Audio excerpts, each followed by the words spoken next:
On the Duty of Civil Disobedience by Henry David Thoreau, 1849, original title, Resistance to Civil Government.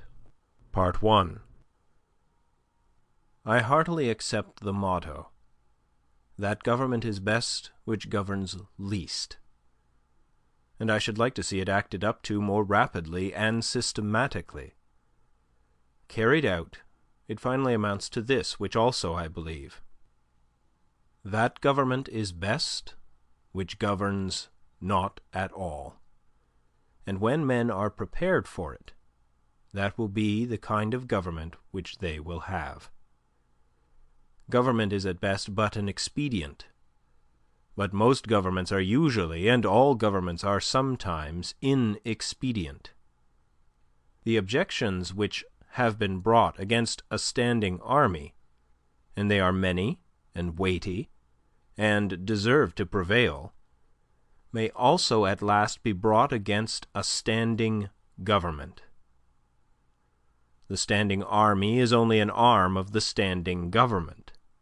The government itself, which is only the mode which the people have chosen to execute their will, is equally liable to be abused and perverted before the people can act through it.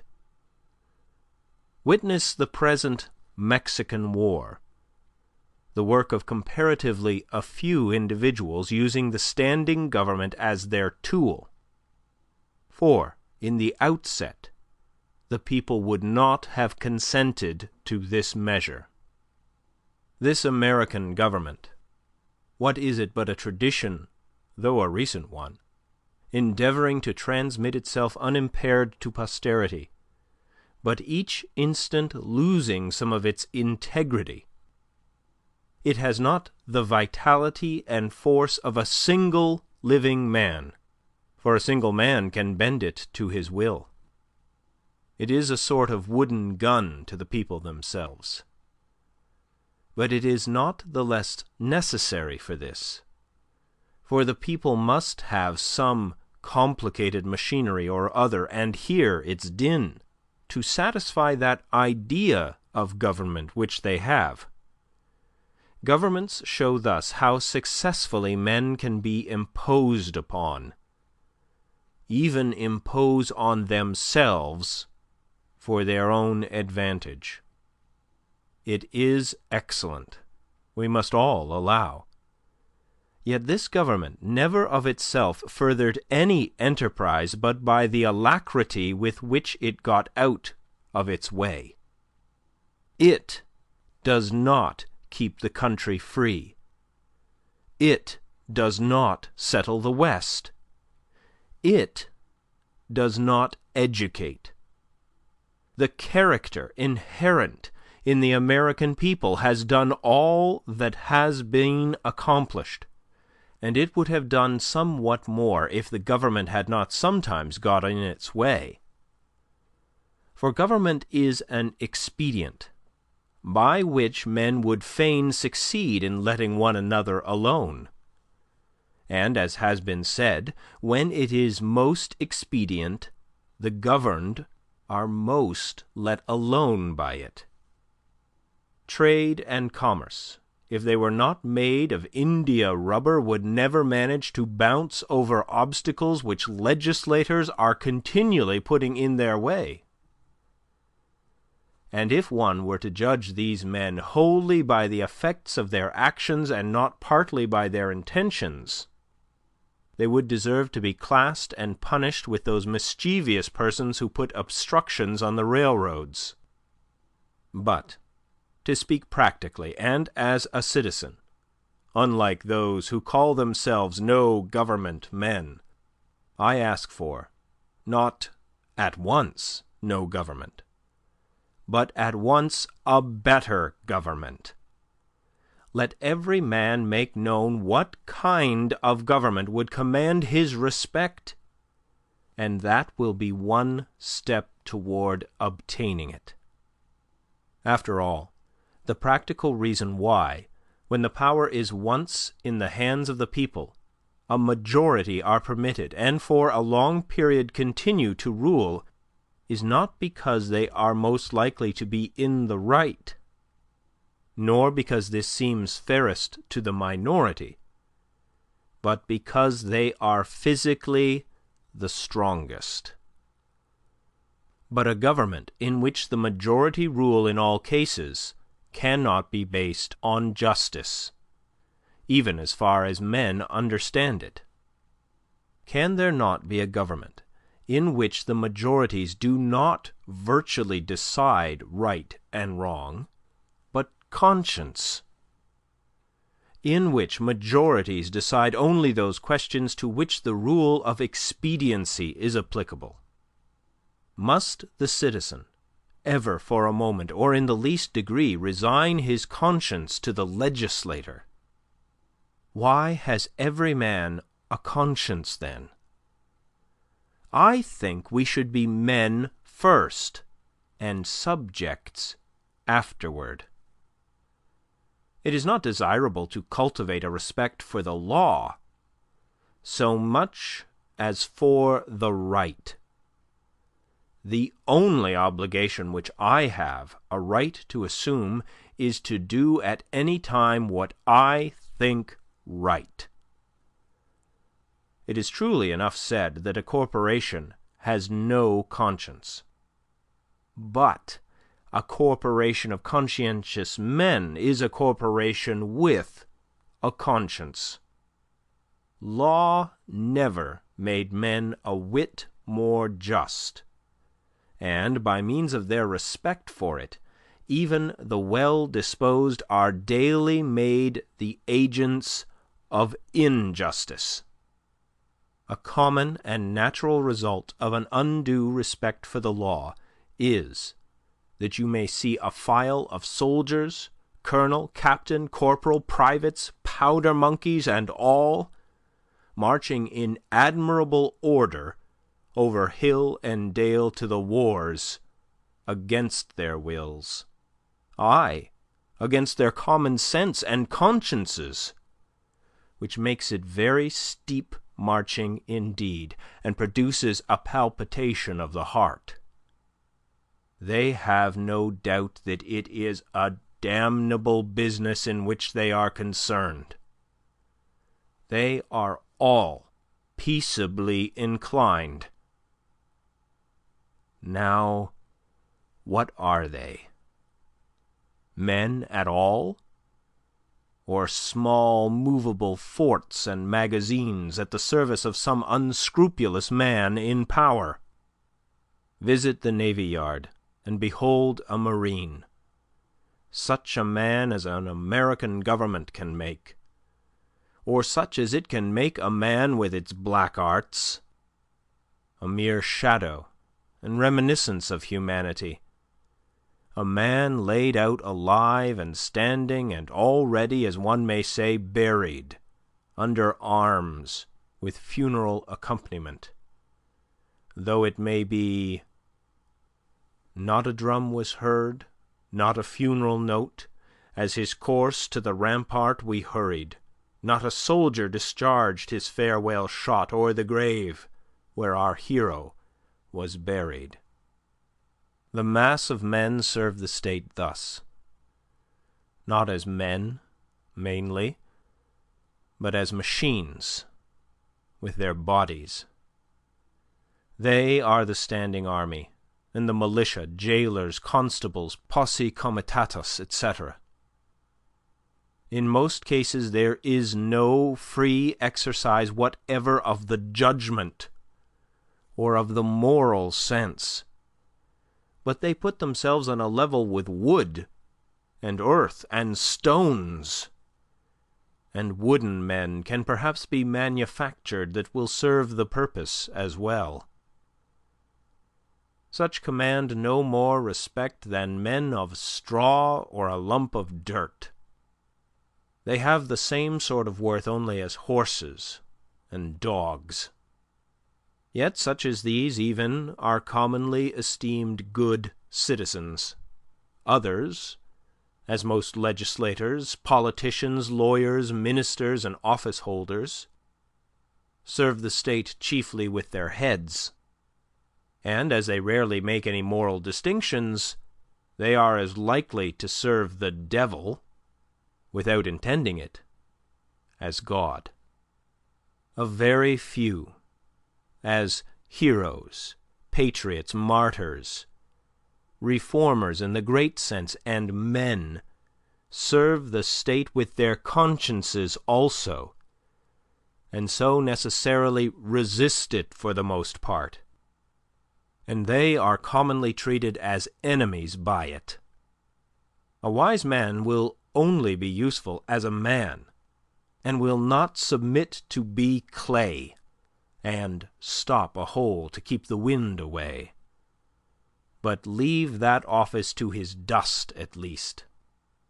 I am too high-born to be propertied, to be a second at control, or useful serving man and instrument to any sovereign state throughout the world.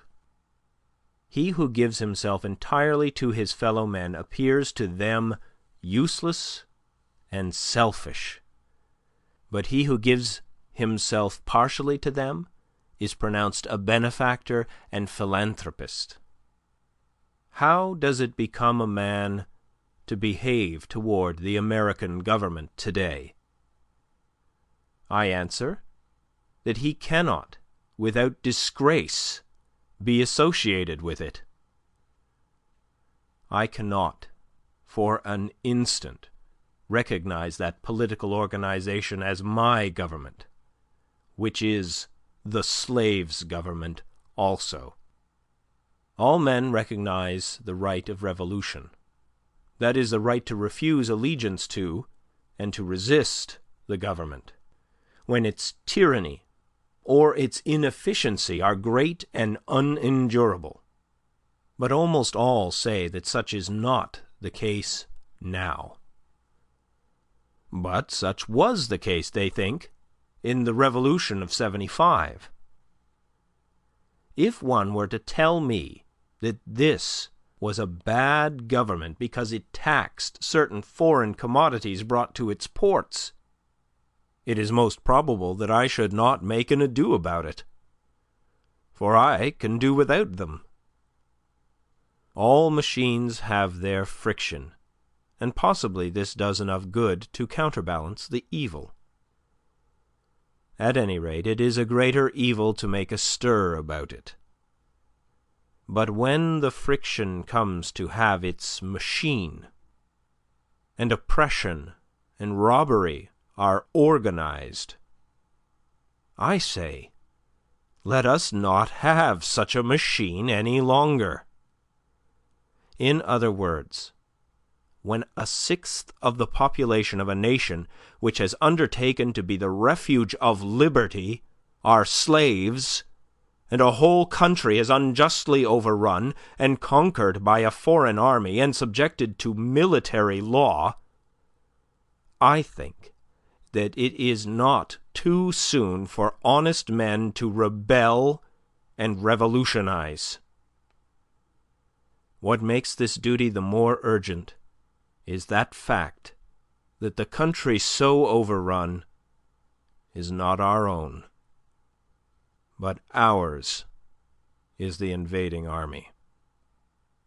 Paley, a common authority with many on moral questions, in his chapter on the duty of submission to civil government, resolves all civil obligation into expediency, and he proceeds to say that so long as the interest of the whole society requires it, that is, so long as the established government cannot be resisted or changed without public inconvenience, it is the will of God that the established government be obeyed, and no longer. This principle being admitted, the justice of every particular case of resistance is reduced to a computation of the quantity of the danger and grievance on the one side, and of the probability and expense of redressing it on the other. Of this, he says, every man shall judge for himself.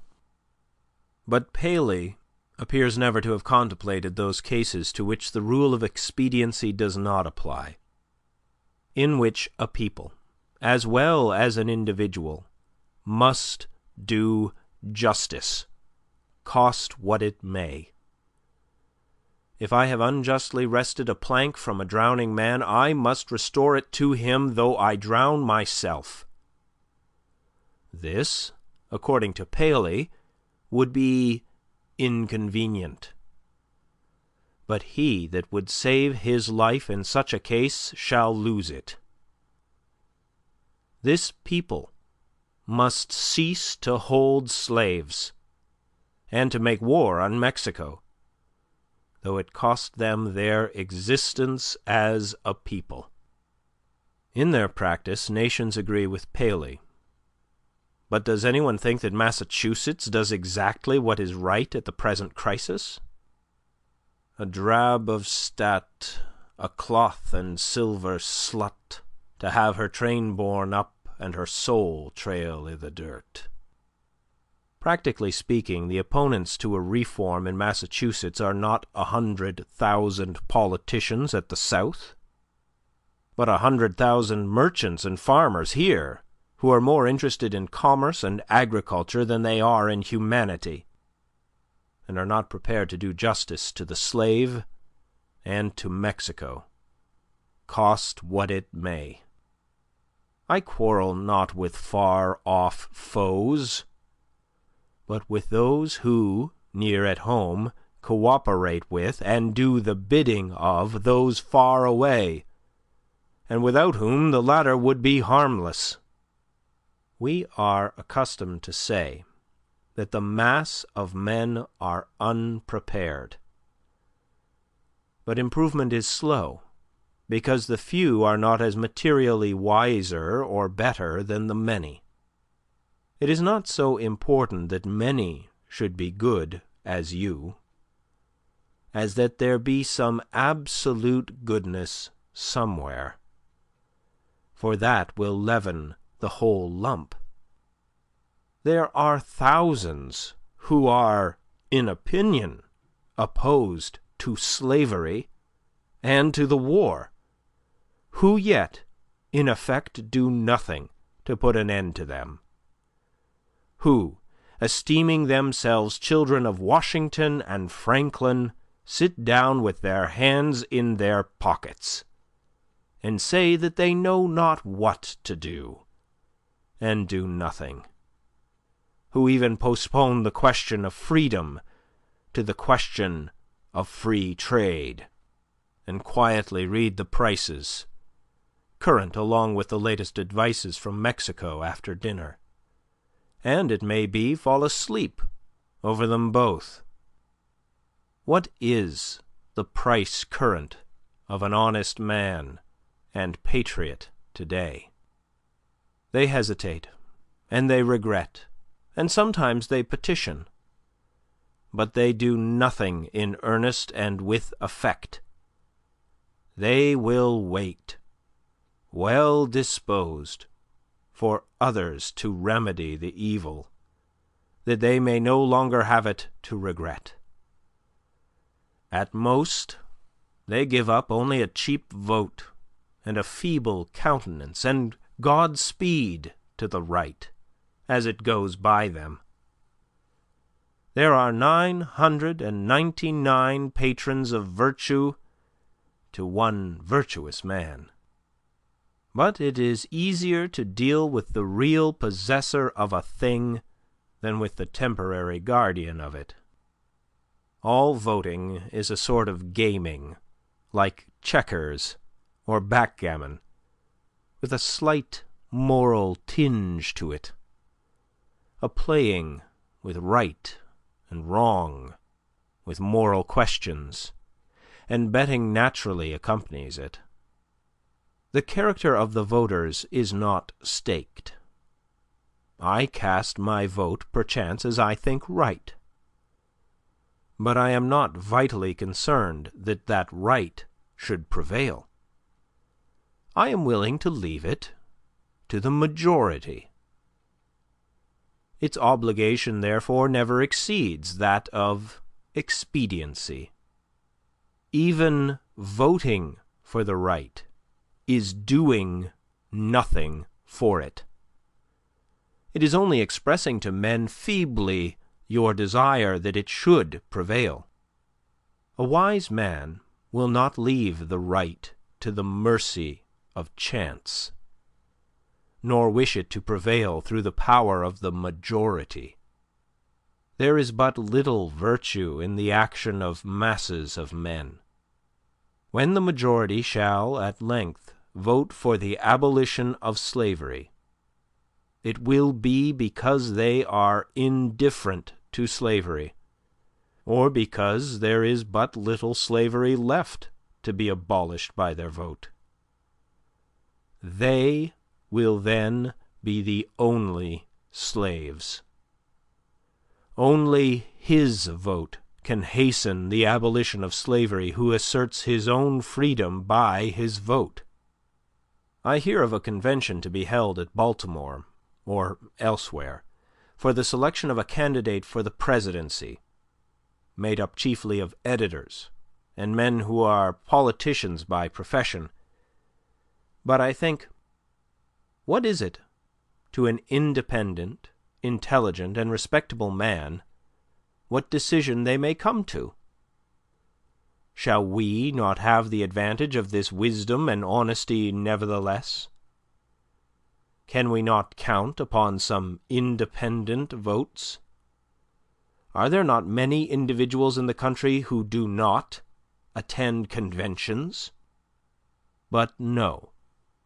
I find that the respectable man, so called, has immediately drifted from his position and despairs of his country, when his country has more reasons to despair of him.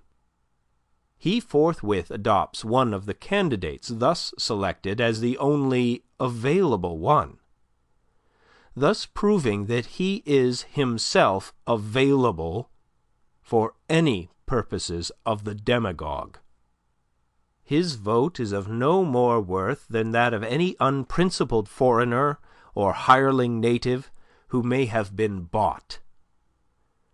Oh, for a man who is a man, and, as my neighbor says, has a bone in his back which you cannot pass your hand through. Our statistics are at fault.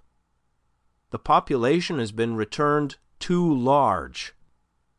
How many men are there to a square 1,000 miles in the country? Hardly one.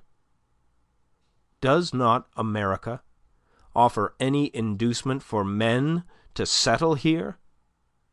The American has dwindled into an odd fellow, one who may be known by the development of his organ of gregariousness, and a manifest lack of intellect and cheerful self-reliance, whose first and chief concern on coming into the world is to see that the almshouses are in good repair, and, before yet he has lawfully donned the virile garb, to collect a fund to the support of the widows and orphans that may be, who, in short, ventures to live only by the aid of the mutual insurance company, which is promised to bury him decently.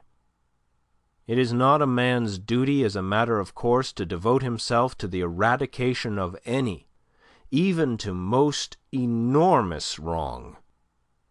He may still properly have other concerns to engage him, but it is his duty, at least, to wash his hands of it, and if he gives it no thought longer, not to give it practically his support. If I devote myself to other pursuits and contemplations, I must first see, at least, that I do not pursue them sitting upon another man's shoulders.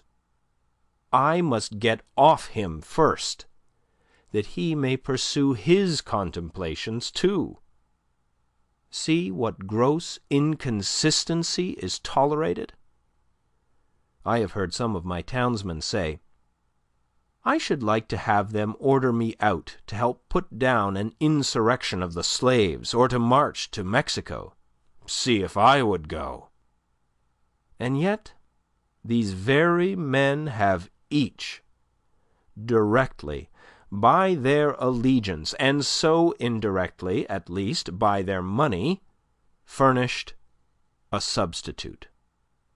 The soldier is applauded who refuses to serve in an unjust war by those who do not refuse to sustain the unjust government which makes the war, is applauded by those whose own act and authority he disregards and sets at naught, as if the state were penitent to that degree that it hired one to scourge it while it sinned, but not to that degree that it left off sinning for a moment.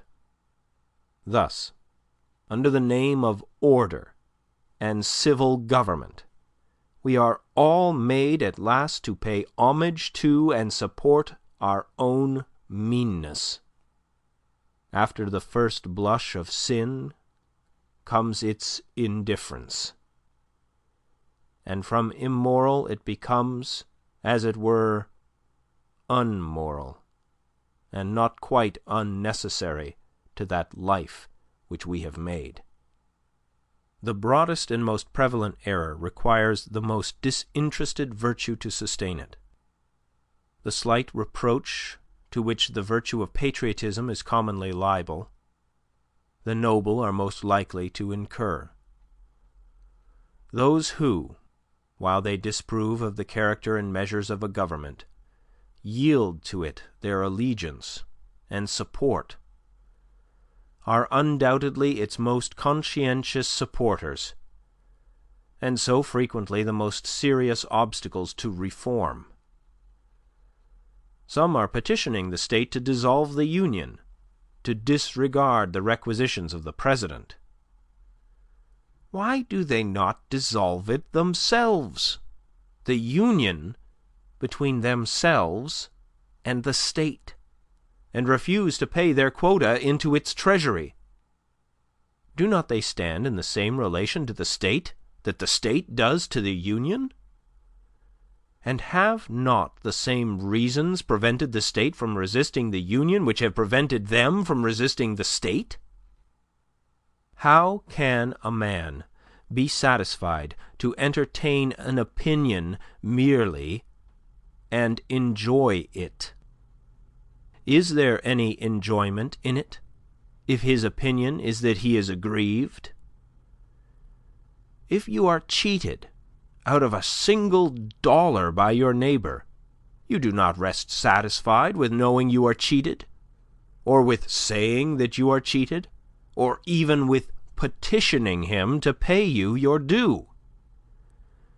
But you take effectual steps at once to obtain the full amount and see to it that you are never cheated again.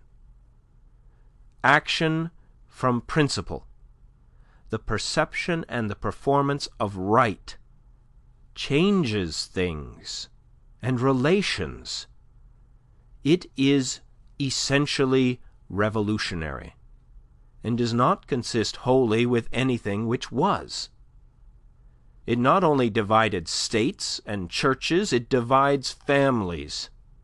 Aye, it divides the individual, separating the diabolical in him from the divine. Unjust laws exist. Shall we be content to obey them? Or shall we endeavor to amend them and obey them until we have succeeded? Or shall we transgress them at once? Men generally, under such government as this, think that they ought to wait until they have persuaded the majority to alter them. They think that, if they should resist, the remedy would be worse than the evil. But it is the fault of the government itself that the remedy is worse than the evil. It makes it worse. Why is it not more apt to anticipate and provide for reform? Why does it not cherish its wise minority? Why does it cry and resist before it is hurt? Why does it not encourage its citizens to put out its faults and do better than it would have them? Why does it always crucify Christ, and excommunicate Copernicus and Luther, and pronounce Washington and Franklin rebels? One would think that a deliberate and practical denial of its authority was the only offense never contemplated by its government. Else, why has it not assigned its definite, its suitable and proportionate penalty? If a man has no property, refuses but once to earn 9 shillings for the state, he is put in prison for a period unlimited by any law that I know, and determined only by the discretion of those who put him there. But if he should steal 90 times 9 shillings from the state, he is soon permitted to go at large again. If the injustice is part of the necessary friction of the machine of government, let it go. Let it go. Perchance it will wear smooth. Certainly the machine will wear out. If the injustice has a spring, or a pulley, or a rope, or a crank, exclusively for itself, then perhaps you may consider whether the remedy will not be worse than the evil. But if it is of such a nature that it requires you to be the agent of injustice to another, then I say break the law. Let your life be a counter-friction to stop the machine.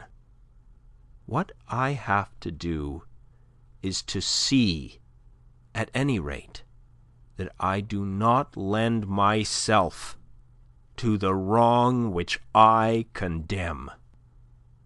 As for adopting the ways the state has provided for remedying the evil, I know not of such ways.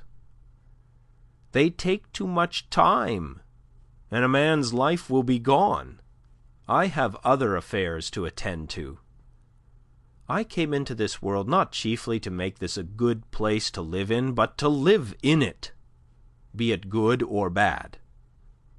A man has not everything to do, but something, and because he cannot do everything, it is not necessary that he should be doing something wrong. It is not my business to be petitioning the governor or the legislature any more than it is theirs to petition me. And if they should not hear my petition, what should I do then? But in this case the state has provided no way. Its very constitution is the evil.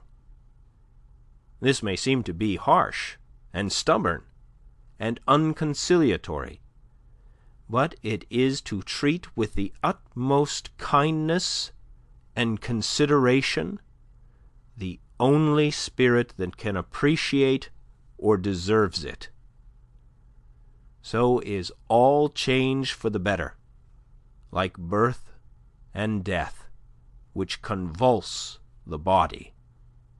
I do not hesitate to say that those who call themselves abolitionists should at once effectually withdraw their support both in person and property from the government of Massachusetts, and not wait till they constitute a majority of one before they suffer the right to prevail through them.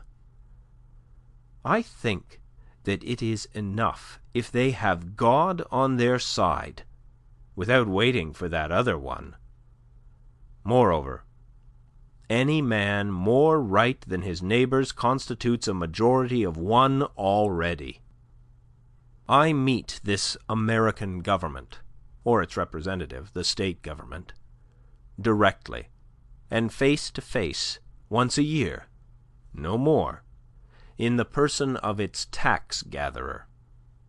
This is the only mode in which a man situated as I am necessarily meets it. And it then says distinctly, "Recognize me." And the simplest, the most effectual, and in the present posture of affairs, the indispensablest mode of treating with it on this head, of expressing your little satisfaction with and love for it, is to deny it then. My civil neighbour, the tax-gatherer, is the very man I have to deal with. For it is, after all, with men, and not with parchment, that I quarrel. And he has voluntarily chosen to be an agent of the government. How shall he ever know well that he is and does as an officer of the government, or as a man, until he is obligated to consider whether he will treat me, his neighbour, for whom he has respect as a neighbour and well-disposed man, or as a maniac and disturber of the peace, and see if he can get over this obstruction to his neighbourliness without a ruder and more impetuous thought or speech corresponding with his action. I know this well, that if 1,000, if 100, if 10 men whom I could name, if 10 honest men only, if one honest man in this state of Massachusetts, ceasing to hold slaves, were actually to withdraw from this co-partnership and be locked up in the county jail therefore, it would be the abolition of slavery in America. For it matters not how small the beginning may seem to be. What is once well done is done forever. But we love better to talk about it. That, we say, is our mission. Reform keeps many scores of newspapers in its service, but not one man. If my esteemed neighbour, the State's ambassador, who will devote his days to the settlement of the question of human rights in the council chamber, instead of being threatened with the prisons of Carolina, were to sit down the prisoner of Massachusetts, that state which is so anxious to foist the sin of slavery upon her sister, though at present she can discover only an act of inhospitality to be the ground of a quarrel with her, the legislature would not wholly waive the subject of the following winter. Under a government which imprisons unjustly, the true place for a just man is also a prison. The proper place today, the only place which Massachusetts has provided for her freer and less despondent spirits, is in her prisons, to be put out and locked out of the state by her own act, as they have already put themselves out by their principles.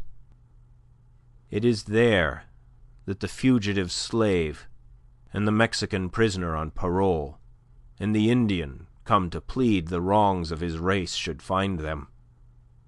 On that separate but more free and honourable ground, where the state places those who are not with her, but against her, the only house in a slave state in which a free man can abide with honour. If any think that their influence would be lost there, and their voices no longer afflict the ear of the state, that they would not be as an enemy within its walls, they do not know by how much truth is stronger than error, nor how much more eloquently and effectively he can combat injustice who has experienced a little in his own person. Cast your whole vote, not a strip of paper merely, but your whole influence. A minority is powerless while it conforms to the majority. It is not even a minority then, but it is irresistible when it clogs by its whole weight. If the alternative is to keep all just men in prison, or give up war and slavery, the state will not hesitate which to choose. If 1,000 men were not to pay their tax bills this year, that would not be a violent and bloody measure, as it would be to pay them, and enable the state to commit violence and shed innocent blood. This is, in fact, the definition of a peaceable revolution, if any such is possible. If the tax-gatherer or any other public officer asks me, as one has done, "But what shall I do?" my answer is, if you really wish to do anything, resign your office.